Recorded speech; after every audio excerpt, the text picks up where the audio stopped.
আল্লাহ বলছে বান্দা এটা আমার খোলা দস্তরখান, এই জমিন এটা আমি এমনি খুলে রাখছি, এটা আমার আম দস্তরখান, এটা আমি এমন দস্তরখান বিছাইছি যেই দস্তরখানে আমি সবাইকে খাইতে দেই, সবাইকে ভোগ করতে দেই, আমারে ডাকলেও দেই, না ডাকলেও দেই, মানলেও দেই, না মানলেও দেই, অনুগত হলেও দেই, অবাধ্য হলেও দেই।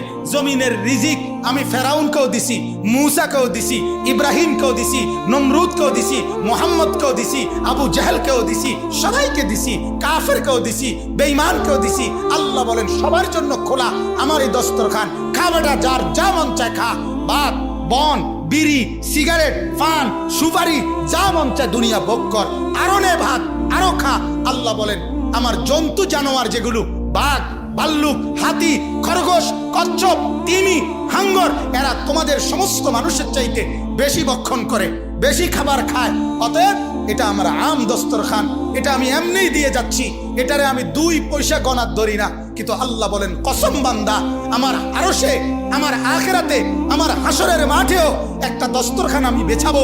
সেই দস্তরখানে ঈমান ছাড়া, সেজদা ছাড়া, তাকওয়া ছাড়া, কোরআন ছাড়া, গোলামি ছাড়া, বন্দেগী ছাড়া এক ঢোক পানি কাউরে মুখে দিতে দেব না।